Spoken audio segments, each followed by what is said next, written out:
I stood silently at the edge of the hospital bed, my fingers entwined with my mother's, now cold and fading. Her breath came shallow and uneven, each fragile inhale a desperate hold on the thread of life she clung to for me.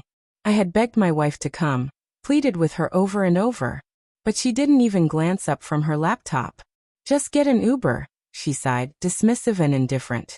That moment was the one when my mother slipped away, and with her a vital part of me withered too.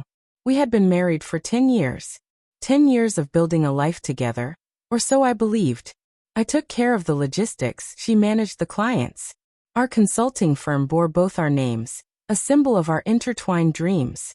We'd climbed the ladder from a cramped one-bedroom apartment to a sprawling glass-walled penthouse in Buckhead, side by side, or so I thought. Somewhere along the way, she stopped seeing me. I could feel it in the way her voice lost interest when I spoke, in the flicker of avoidance behind her eyes, in how her phone screen became more captivating than my presence. My mother, the one person who never stopped believing in me, was losing her battle with cancer, and my wife chose convenience over loyalty. She chose to be busy, to stay distant, to not show up. And then the late nights began again. Vague meetings, flimsy excuses. I wanted to believe her. I wanted to trust her. The first time, I let it slide. The second time, doubt crept in. The third time, I followed.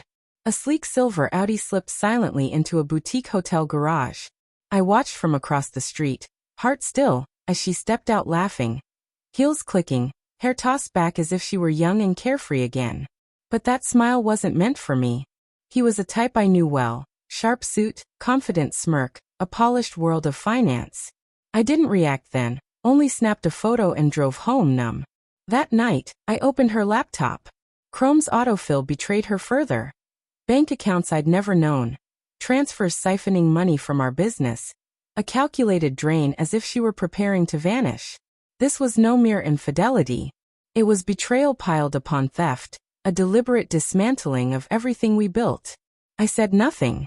No accusations, only measured precision. First, I mirrored every file on our cloud server. Every invoice, every dollar moved, every hidden transaction recorded. Emails, call logs, hotel receipts, everything was gathered. Even a recording of her laughter on the phone, mocking me, calling me clueless. She was careless, arrogant. Months earlier, I had slipped an obscure legal document into our company's tax restructuring papers. She never read it. That small act gave me majority ownership. Quietly, I hired a forensic accountant and a divorce lawyer who specialized in corporate takedowns, quiet allies in my war. The day my mother died, I came home to her Zoom meeting. She didn't ask about the funeral. She barely waved me away. That was when I knew it was over. I began counting down. 2 weeks later, she flew to Miami for a conference. Perfect timing. While she lounged under palm trees, I was dismantling her empire. I filed for divorce, froze her access to our accounts, locked down the hidden funds. Her Tesla was sold. The locks changed, security upgraded. I notified building management. She no longer lived here. Her office was emptied out, save for one item left behind, a manila envelope. Inside were the papers, divorce filings, proof of her affair, evidence of financial betrayal, screenshots and a flash drive marked insurance. She returned on a Thursday. I parked across the street, engine idling, watching her walk up the path.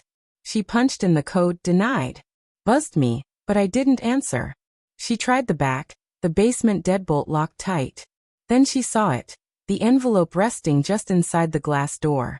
She paused, lips moving around my name, but this time there was no anger, only fear.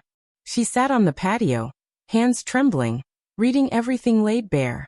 I didn't smile. I didn't feel triumph. This wasn't about victory. It was about restoring balance, setting the scales right again. I drove away unseen. Now in my new condo, the silence is heavy but clean. My business is mine once more, refined, resilient. A photo of my mother rests by the window, her eyes filled with unwavering faith. She would have told me I did the right thing. That strength isn't always loud or fiery. Revenge isn't chaos or fury. True revenge is quiet.